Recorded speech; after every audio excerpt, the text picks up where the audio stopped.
கௌதம் கிருஷ்ணா இயக்கத்தில் சாய் தன்சிகா நடிப்பில் வி செந்தில்குமார் பெருமையுடன் வழங்கும் யோகிடா பிப்ரவரி 6 முதல் உலகமெங்கும். மங்காத்தா ரொம்ப அருமையாக தான் போயிட்டு இருந்தது.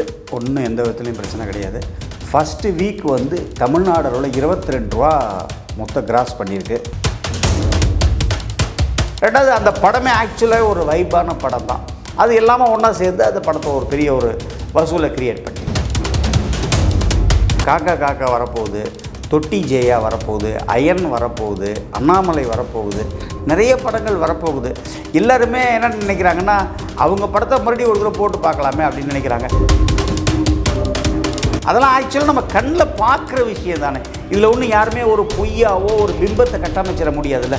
என்ன ஆக்சுவல்ஸ் இருக்கோ அந்த ஆக்சுவல்ஸை நம்ம யாரோ ஒரு தம்பி அதை ஒரு செல்ஃபோனில் வீடியோ எடுத்து போடுறாரு, எபிக் ஸ்க்ரீன் பண்ணியிருக்கிறாரு.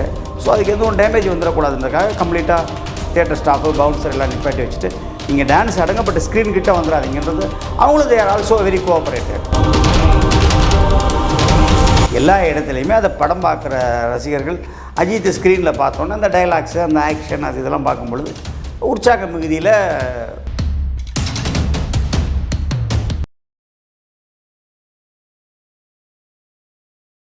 சார் வணக்கம். சார் வணக்கம் சார். மங்காத்தா திரைப்படம் ரீரிலீஸ் ஆகிட்டு கிட்டத்தட்ட 10 நாள் ஆயிடுச்சு. இன்னையோட 10 நாள் எப்படி இருந்தது, தமிழ்நாட்டில் இது வரைக்கும் என்ன வசூல் பண்ணியிருக்கு, ரீரிலீஸ் படங்களில் இந்த அஜித் படம் ஒரு பெரிய சாதனையா? மங்காத்தா ரொம்ப அருமையாக தான் போயிட்டு இருந்தது. ஒன்றும் எந்த விதத்துலையும் பிரச்சனை கிடையாது. ஃபஸ்ட்டு வீக் தமிழ்நாடு அளவில் 22 ரூபா மொத்தம் கிராஸ் பண்ணியிருக்கு. இந்த சனி ஞாயிறு திங்கள் எல்லாம் வசூல் பார்க்கணும். திங்களோ செவ்வாயோ நீங்கள் கேளுங்க, அந்த முழு வசூல் சொல்கிறேன். பட் இது வரைக்கும் ஃபஸ்ட் வீக் 22 ரூபா பண்ணியிருக்கு. இது ஒரு ரீரிலீஸ் படத்தில் ஒரு மிகப்பெரிய சாதனை தான். இந்த படம் கில்லி படத்தை வசூலில் முறியடிக்குமாங்கிறது ஓடி முடிக்கும்பொழுது தான் தெரியும். இப்போ சொல்ல முடியாது. சார், இப்போ நீங்கள் ஃபஸ்ட்டு வீக் சொல்கிறீங்களா, அதாவது முதல் ஒரு வாரத்தில் 7 நாளைக்கு 22 கோடி பண்ணியிருக்கு. அப்போனா வெள்ளி சனி ஞாயிறு பேலன்ஸ் இருக்குது. எஸ், பேலன்ஸ் இருக்குது. இன்றைக்கி தான் ஞாயிற்றுக்கிழமை. ஆமாம் சார். இப்போ பார்த்தீங்கன்னா இப்போ செகண்ட் வீக்கெண்ட் முடியல ஒரு 3 ரூபா 4 ரூபா கிட்ட பண்ணுமா? அது சொல்ல தெரியாது எனக்கு. சனிக்கிழமை என்ன பண்ணும், ஞாயிற்றுக்கிழமை என்ன பண்ணணுன்னாலாம் இப்போ நம்ம கெஸ் பண்ண முடியாது. இன்றைக்கி ஞாயிற்றுக்கிழமை, தைப்பூசம், கவர்மெண்ட் ஹாலிடே. ஆக்சுவலாக யூஸ்வலாக ஞாயிற்றுக்கிழமை ஹாலிடே. ஸோ அதனால் என்ன அது ப்ளஸ் இருக்கோ, என்ன எவ்வளோ வசூல் இருக்கோ அது நம்மளுக்கு சொல்ல தெரியல. எல்லாத்தையும் கலெக்ஷன் ஃபிகர்ஸை பார்த்ததுக்கப்புறம் தான் சொல்ல முடியும்.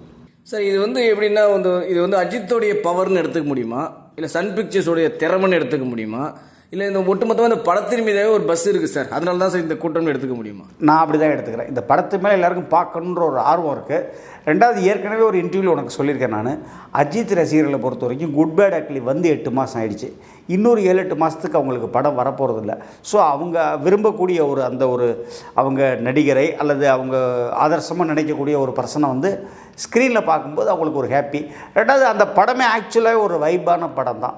அது எல்லாமே ஒன்றா சேர்ந்து அந்த படத்தை ஒரு பெரிய ஒரு வசூலை கிரியேட் பண்ணிடுச்சு. இல்லை, இப்போ சமீபத்தில் கூட உங்களுக்கு தெரியும், ஒரு 2 மாதத்துக்கு முன்னாடி ஒரு அட்டகாசம் திரைப்படத்தை ரீலீஸ் பண்ணியிருந்தாங்க. அது கூட நல்லா போச்சு, கணிசமான திரைப்படம் ரிலீஸ் பண்ணாங்க. பட் சுமாராக தான் போச்சு. ஒரு பெருசாக அது ஒரு பெரிய ஹிட்டுன்னு எல்லாம் சொல்ல முடியாது. அதான் ஒரு 2 மாதம் கேப்லேயே அடுத்த இன்னொரு ரீலீஸ் அஜித் அவர்களுக்கு. ஸோ இந்த 2 மாதம் கேப்பை நீங்கள் எப்படி பார்க்குறீங்க? ஓகேவா இதெல்லாம் நான் திரும்ப சொல்லிட்டேன். ஒரு படங்கிறது அவர் ஓனர், அந்த ப்ரொடியூசர் தான் அந்த படத்தோட ப்ரொப்ரைட்டர். அவர் எத்தனை வாட்டி வேணாலும், எப்போ வேணாலும், 2 மாதம் ஒருக்கா, 5 மாதம் ஒருக்கா, 5 வருஷத்துக்கு ஒருக்கா, எப்போ வேணாலும் பண்ணலாம். இப்போ டி ராஜேந்தர் சார் படம் ஒன்று உயிருள்ள ஒரு விஷா வரப்போகுது. அந்த மாதிரி எல்லாருக்கும் நிறைய படங்கள் வருது. இப்போ காக்கா காக்கா வரப்போகுது, தொட்டி ஜெயா வரப்போகுது, அயன் வரப்போகுது, அண்ணாமலை வரப்போகுது, நிறைய படங்கள் வரப்போகுது. எல்லாருமே என்ன நினைக்கிறாங்கன்னா அவங்க படத்தை மறுபடியும் ஒரு தடவை போட்டு பார்க்கலாமே அப்படின்னு நினைக்கிறாங்க. ஏற்கனவே க்யூப் வெர்ஷன் இருந்தவங்களுக்கு 100% ஓகே. க்யூப் இல்லாதவங்களுக்கும் இப்போ க்யூபில் கொண்டு போய் கொடுத்து அதை மாஸ்டரிங் பண்ணிட்டாங்கன்னா, பிரிண்ட் நல்ல ஒரு அருமையான பிரிண்ட் வச்சுருந்தாங்கன்னு வச்சுக்கோங்க, அந்த பிரிண்டை வச்சு அவங்க மாஸ்டரிங் பண்ணிடுவாங்க.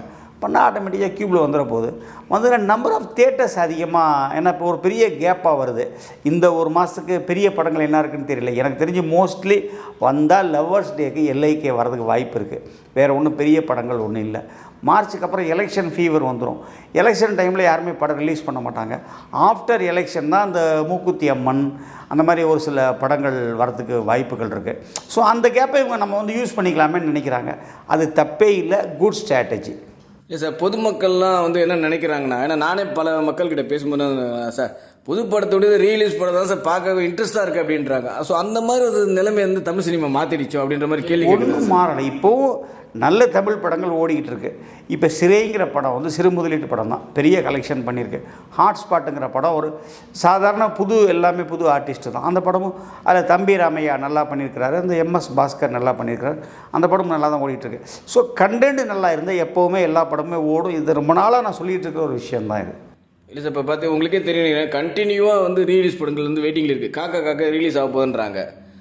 டீனேஜரோட உயிரில் வர இது பண்ணுறாங்க, ரிலீஸ் பண்ணுறாங்க. இப்போ பார்த்தீங்கன்னா இந்த வாரம் சிலம்பாட்டம் ரிலீஸ் ஆகுது, 3 படம் ரிலீஸ் ஆகுது. கிட்டத்தட்ட பார்த்தீங்கன்னா இந்த பிப்ரவரி மாதம் நிறைய ரிலீஸ் படங்களே காத்துக்கிட்டு இருக்கு.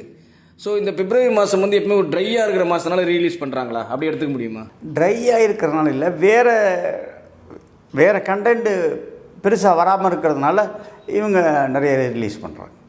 சரி சார், மங்காத்தா திரைப்படம் வந்து உங்களுக்கு வந்து கரெக்டான ஒரு டேட்டு தான்ப்பா பண்ணாங்க, எங்களுக்கு ஒரு 4 நாள் 5 நாள் தேட்டரெல்லாம் தப்பிச்சோம்பா அப்படின்ற மாதிரி எடுத்துக்க முடியுமா சார்? நிச்சயமாக எடுத்துக்கலாம் சார். இந்த கூட்டத்தை பார்க்கும்போது நீங்கள் என்ன சார் ஃபீல் பண்ணீங்க? ரொம்ப மகிழ்ச்சியாக ஃபீல் பண்ணுறோம்.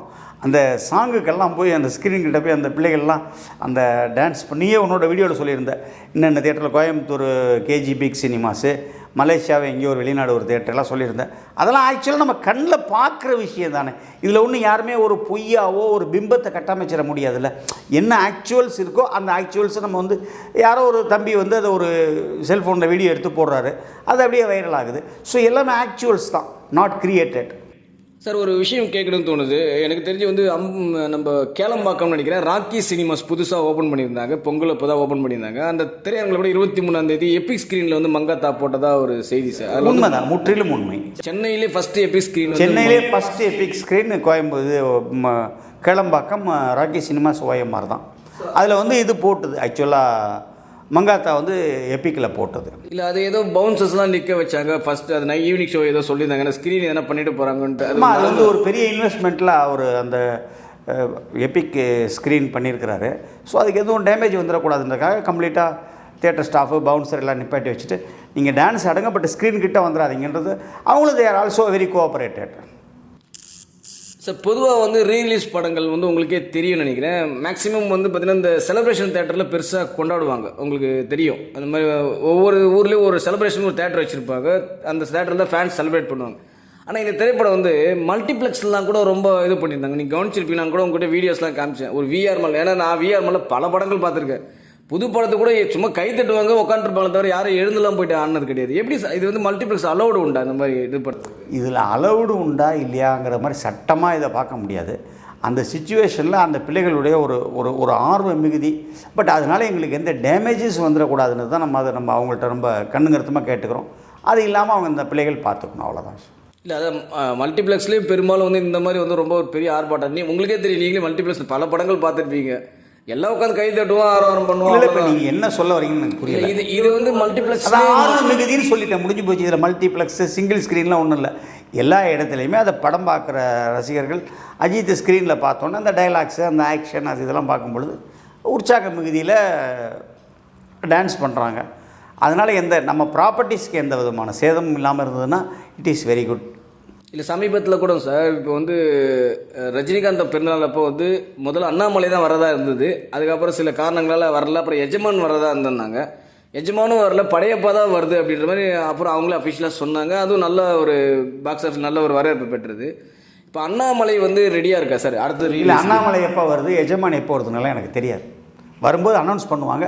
அனௌன்ஸ் பண்ணால் எனக்கு கொஞ்சம் முன்னாடி தெரியும், அப்போ நான் உங்களுக்கு சொல்கிறேன். சரி, இப்போது ஆல்ரெடி வந்து டிஜிட்டல் பிரிண்ட்டை ஈஸியாக ரீலீஸ் பண்ணிடலாம், கரெக்டாக? அதுதான் நான் முன்னாடியே சொல்லிட்டேன். இப்போ ஒரு அந்த காலத்தில் அண்ணாமலை காலத்தில் பிரிண்ட் டிஜிட்டல் பிரிண்ட்டு ஏற்கனவே இருந்ததுன்னா உடனடியாக இம்மீடியட்டாக பண்ணிடலாம். டிஜிட்டல் இல்லை, பிரிண்ட்டு தான் பழைய ஆக்சுவலாக அந்த ஃபிலிமாக ஃபார்மேட்டில் இருந்ததுன்னா அதை க்யூப்பில் கொடுத்தா அவங்க அதுக்கு ஒரு காஸ்ட் அவங்க போடுறாங்க, போட்டால் இமீடியட்டாக உங்களுக்கு வந்து மாஸ்டரிங் பண்ணி கொடுத்துருவோம். இல்லை சார், அந்த மாதிரி மாஸ்டரிங் பண்ணுறது நிறைய செலவாகுன்றாங்க. ரொம்பலாம் செலவாகும், ஒரு நார்மல் செலவு தான் ஆகும். நார்மல் செலவு தான் ஆகும். சரி சார், ரீலீஸ் படங்கள் தொடர்ந்து வருவது வந்து சினிமா துறைக்கு நல்லதுன்னு நினைக்கிறீங்களா? நான் பல முறை சொல்லிட்டேன், ரீரிலீஸ்னால சினிமாவுக்கு நல்லதும் இல்லை கெட்டதும் இல்லை. ஏதோ சில நல்ல படங்கள் அந்த பழைய படங்கள் வரும்பொழுது தியேட்டருக்காரங்க அந்த ஒரு 4 நாள் கொஞ்சம் எஸ்கேப் ஆகிறதுக்கு ஒரு வாய்ப்பு இருக்குது. அந்த மாதம் வாடகை, அந்த மாதம் எலக்ட்ரிசிட்டி பில்லு, அந்த மாதம் சம்பளம் கொடுக்குறதுக்கு ஒரு வருமானம் வந்துடுது, அவ்வளோதான். That is all. சரி, இப்போது தொடர்ந்து பார்த்தீங்கன்னா ஒரு 4 இல்லை ஒரு 5 நாட்கள் ஒரு படம் ஃபுல்லாக ஓடிச்சுன்னா அந்த மாதத்தோடைய தேட்டர் இது கண்ட்ரோல் பண்ண முடியுமா? அதாவது எப்படி சொல்கிறதுன்னா, அந்த தேட்டருடைய அந்த செலவுகளை சமாளிச்சிட முடியும். ஒரு முடியும். வெள்ளி, சனி, ஞாயிறு, திங்கள், செவ்வாய், இந்த ஒரு 5 நாளைக்கு ஒரு மாதிரி ஒரு ஃபுல்லே ஆகலைன்னா கூட ஒரு 80% 90% ஆக்குபேஷன் போச்சுன்னா அந்த மாதத்தோட செலவு நம்ம ஓரளவுக்கு ஈடு கட்டிடலாம். ஸோ இப்போ வந்து பார்த்தீங்கன்னா ஒவ்வொரு படங்களையும் சரி ஒரு 5 நாள் ஃபுல்லாகனாலே போதும்பா அப்படின்ற மாதிரி தான் இருக்குது. அப்படி தான் சார் எடுத்துக்க முடியும். அதான் எடுத்துக்கணும். அந்த மந்த்து ஃபுல்லாக இது பண்ணிடலாம். ஒரு மந்த்துக்கு மெயின்டைன் பண்ணிடலாம். இப்போ சார் இப்போ உங்களுக்கே தெரியும் சார், மங்காத்தா ரிலீஸ் டைம் அப்போ ஒரு 2 படம் ரிலீஸ் ஆச்சு. ஒரு திரௌபதி 2, அப்புறம் ஹாட்ஸ்பாட் 2 சம்திங் நினைக்கிறேன். திரௌபதி 2 டைரக்டரே சொல்லிட்டாரு, மங்காத்தாவுடைய கூட்டத்தால் என் படம் வந்து பெருசாக இம்பேக்ட் ஆகலை அப்படின்ற மாதிரி சொல்லியிருந்தாரு. ஹாட்ஸ்பாட் 2 டைரக்டர் புடிசோட ஐ திங்க் வந்து பேட்டி கொடுத்திருந்தாரு, மங்காத்தா கிரேஸ் பெருசாக இருந்தால் கூட எங்களுக்கும் ஆதரவு தெரிவிச்சு நன்றின்னாரு. ஸோ இவர் வந்து நன்றின்றாரு, அவர் வந்து எங்களுக்கு பெருசாக கண்டுக்கலன்றாரு. ஸோ இது எப்படி சார் வேரியேஷன்? கலெக்ஷன் பேசிஸில் சொல்கிறேன். இல்லை கண்டென்ட் வந்து மக்களுக்கு பிடிக்கலன்னு எடுத்துக்க முடியுமா? இல்லை கலெக்ஷன் பேசிஸில் ஒரு படத்துக்கு கூட்டம் வருது, அவங்க தேங்க்ஸ் சொல்கிறாங்க. ஒரு படத்துக்கு கொஞ்சம் கூட்டம் கம்மியாக இருக்குது, அவங்க வந்து கொஞ்சம் அவங்களுடைய ஆதங்கத்தை அவங்க தெரியப்படுத்துகிறாங்க. இதில் ஒன்றும் பெரிய விஷயமே ஒன்றும் இல்லை. இல்லை ஒருவேளை கண்டென்ட் ஓரியன்டாக இப்போ நீங்களே சொல்கிறீங்க, இப்போ whatever it maybe content ஓரியன்டாக தான் இருக்கணும். கண்டென்ட் தான் சினிமாவுடைய ஒரு ஒரு ஒரு ஒரு முக்கியமான விஷயம். பட் அந்த கண்டென்ட்டுங்கிறதுக்கு கலெக்ஷனை பேஸ் பண்ணி தானே வரப்போகுது. கண்டென்ட் நல்லா இருந்தால் நல்ல கலெக்ஷன் வரும், கண்டென்ட் சுமாராக இருந்தால் கலெக்ஷன் கம்மியாகும். சரி சார், இப்போ இந்த ரீரிலீஸ் படங்களுக்கு எல்லாமே டேர்ம்ஸ் அண்ட் கண்டிஷன் சொல்லுவாங்க சார். எல்லா ரிலீஸ் படங்களும் ஒரே டேர்ம்ஸ் அண்ட் கண்டிஷன் இல்லை வேறுபடுமா சார்? கொஞ்சம் வேறுபடும். ஒரு பெரிய ஆர்டிஸ்ட் படமாக இருந்தால் அதுக்கு ஒரு 5% டேர்ம்ஸ் கூட கேட்பாங்க. சின்ன ஆர்டிஸ்ட் படமாக இருந்தால் 5% கம்மியாக கூட கொடுப்பாங்க. இது போல பல வீடியோக்களை கண்டு மகிழ எங்களது ரீசன்ட் வாய்ஸ் சேனலை மறக்காம சப்ஸ்கிரைப் பண்ணுங்க.